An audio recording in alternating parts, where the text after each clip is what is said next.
एक बार की बात है, एक लड़का था। उसका नाम सबल था। जो नगर में रहता था वह अपने जीवन से बहुत निराश था। उनकी निराशा का कारण यह था कि वह अब तक अपने जीवन में कुछ नहीं कर रहा था। उसके माता पिता उसे ताने मारते थे कि आपके सभी मित्र कुछ न कुछ कर रहे हैं, लेकिन आप अभी भी घर बैठे हैं। दोस्तों के बीच भी अक्सर उसका मजाक उड़ाया जाता था। वह कहीं भी जाता तो लोग उससे पूछते कि आप क्या कर रहे हैं। उसे यह बताने में भी शर्म आ रही थी कि वह कुछ नहीं कर रहा था। धीरे धीरे उसने रिश्तेदारों से मिलना जुलना कम कर दिया और लोगों से भी मिलना बंद कर दिया। वह ज्यादातर समय घर पर ही रहता था।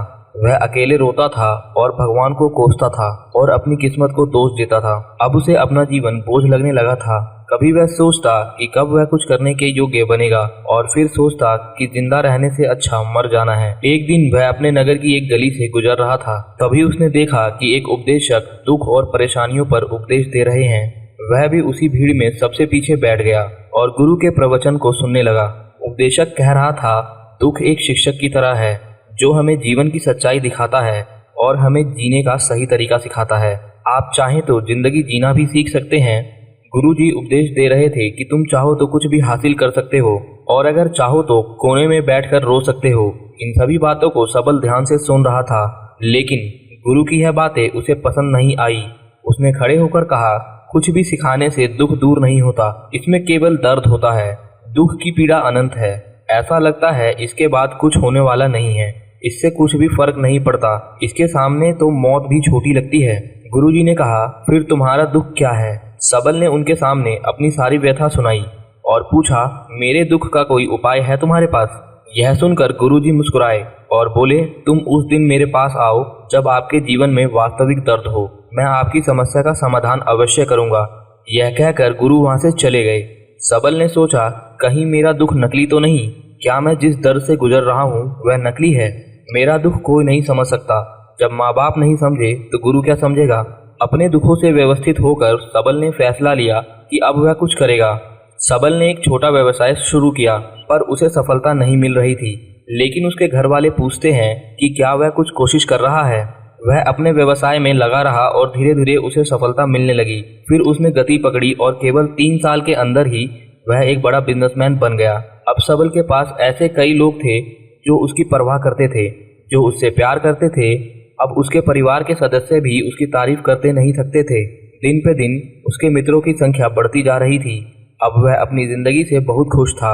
उसके कुछ दोस्तों ने उसे सलाह दी कि जब आप एक बड़ा बिजनेसमैन बनकर बहुत खुश हैं तो सोचिए कि आपको कितनी खुशी होगी अगर आप इस शहर के, इस राज्य के सबसे बड़े बिजनेसमैन बन जाते हैं। कितने लोग आपसे जुड़ना चाहेंगे, आपकी कितनी बड़ी ख्याति होगी और स्वयं राजा भी आपसे दोस्ती करना चाहेंगे और जरूरत पड़ने पर वह आपसे पैसे उधार लेंगे।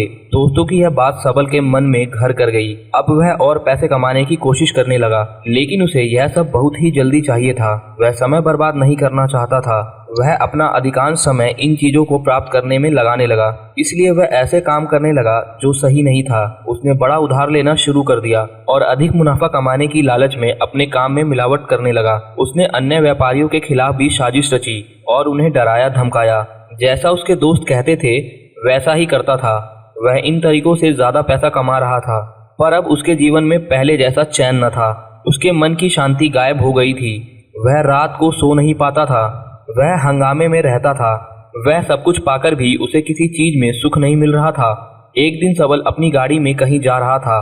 तभी रास्ते में उन्हें उपदेशक का आश्रम दिखाई दिया। वह रुका और गुरु के पास जाकर बोला, संत, आपने मुझे अपने पास आने के लिए कहा था जब मेरे जीवन में सच्चा दुख आता है। अब मैं बहुत दुखी हूँ कि मेरी नींद हराम हो गई है। मुझे कहीं भी शांति नहीं मिल रही है। इस प्रकार सबल ने अपनी सारी समस्याएं गुरु को बता दी। गुरु ने कहा, जब तुम पहली बार मुझसे मिलने आए थे तब भी तुम किसी दुख में थे। आपने उस दर्द से क्या सीखा? सिर्फ सोचने और चिंता करने से कुछ नहीं होता।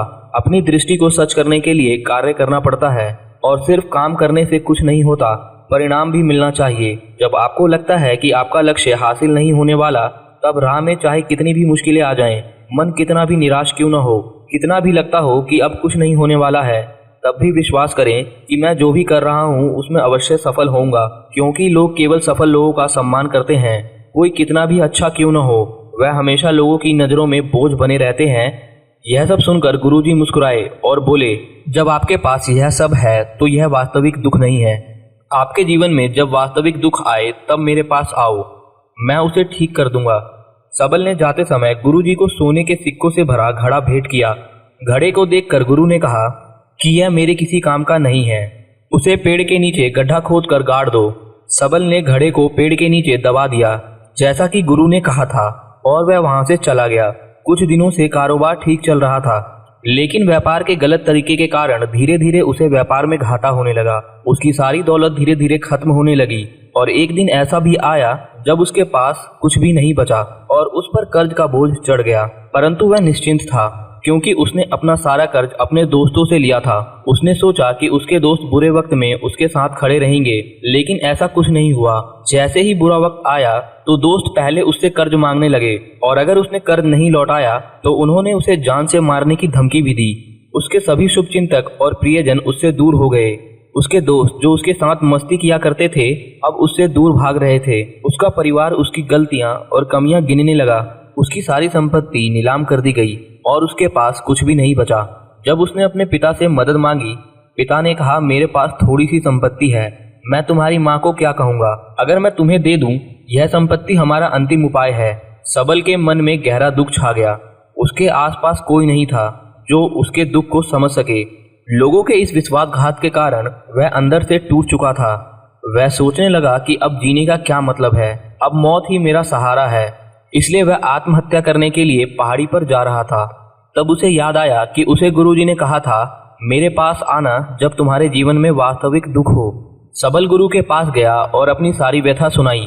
आंखों में आंसू लिए उसने कहा, गुरुजी मेरे दुख का निवारण कीजिए। गुरु ने कहा, जब जीवन में असली दुख होता है तब मेरे पास आ जाना, मैं उसे जरूर ठीक करूंगा। सबल ने कहा, ये क्या कह रहे हो, मेरी जिंदगी में अभी भी दुख नहीं है, तो आखिर असली दुख क्या है। गुरुजी ने सबल से कहा कि आप मुझे बताओ, आपने अपने दुख से क्या सीखा। सबल ने कहा, मैंने यह सीखा कि जो लोग हमारे जीवन में हमारी सफलता और प्रगति के कारण आते हैं वह हमें धोखा जरूर देंगे, क्योंकि बुरे समय में वह हमारे साथ खड़े नहीं होंगे। वह अच्छे समय में ही हमारा फायदा उठाएंगे और बुरे समय में हमें छोड़ देंगे। इसलिए हमेशा उन लोगों पर ही भरोसा करें जो हमारे बुरे समय में हमारे साथ खड़े रहते हैं। लेकिन ऐसे लोग बहुत कम होते हैं, लेकिन जिनके पास होते हैं उन्हें उनकी सराहना करनी चाहिए, उनका अपमान नहीं करना चाहिए और कभी भी किसी के खिलाफ साजिश रचना नहीं चाहिए। अपना काम ईमानदारी और धैर्य से करना चाहिए और जीवन में लालच नहीं करना चाहिए। अपने सारे दुख दर्द और अनुभव बयान करने के बाद सबल गुरुजी के सामने आंखों में आंसू लिए बैठ गया। कुछ देर बाद गुरुजी उठे और पेड़ के नीचे एक गड्ढा खोदा और घड़ा निकाल लिया जो सोने के सिक्कों से भरा हुआ था। उन्होंने वह घड़ा सबल को देकर कहा, मेरे पास आना जब तुम्हारे जीवन में वास्तविक दुख हो। सबल ने गुरुजी को धन्यवाद दिया और उन्हें प्रणाम करके चला गया। उस पैसे से उसने दोबारा एक छोटा सा व्यवसाय शुरू किया। अब वह छोटा व्यापारी बनकर भी खुश है। उसने पूरी लगन और ईमानदारी से कारोबार किया। जल्द ही वह अपने शहर का एक बड़ा व्यापारी बन गया। उसका जीवन सुख सुविधाओं से भरा हुआ था। लेकिन कोई कितना भी अच्छा क्यों न हो, जीवन में दुख आता है, तो सबल के जीवन में भी दुख आए, उसके माता पिता की मृत्यु के रूप में। वह दोनों एक ही दिन मर गए। सबल अपने माता पिता से बहुत प्यार करता था, इसलिए उनके निधन से उसे गहरा सदमा लगा। वह दोनों शवों को लेकर शमशान घाट गया, जहां अंतिम संस्कार किया गया। वहां उसने अपने माता पिता का शव जलता हुआ देखा तो उसका मन बेचैन हो उठा। उसके मन में कई सवाल उठने लगे। वह घर वापस आ गया। उसने अपने माता पिता के घर और संपत्ति को देखा, जिसके लिए उसके पिता हमेशा लड़ते रहे वह आज छूटा पड़ा है। जिन्होंने इसकी देखभाल की, इसके लिए लड़ने वाले इस दुनिया से चले गए। उसके पिता ने जो कुछ कमाया वह सब यहीं रह गया। एक दिन पहले तक उसके पिता मारपीट करते थे किसी के साथ उसकी संपत्ति के लिए, आज वो खुद इस दुनिया से चले गए। उसका मन ऐसे अनेक विचारों के बवंडर में था। वह अंदर से अकेला और डरा हुआ महसूस कर रहा था। वह खाली महसूस कर रहा था। उसे लगा कि कुछ वह समझ नहीं सका, इसलिए वह गुरु के पास गया। उसे देखकर गुरुजी ने कहा, क्या जीवन में कोई दुख है? सबल ने कहा, वैसे तो जीवन में कोई दुख नहीं है, सब कुछ अच्छा चल रहा है, लेकिन आज मेरे माता पिता का देहांत हो गया है। मैं इस घटना से बेहद दुखी और परेशान हूँ। गुरुजी ने कहा, इसमें दुखी होने की क्या बात है? एक दिन सबको मरना है। कोई न कभी जिया है और न कभी रहेगा।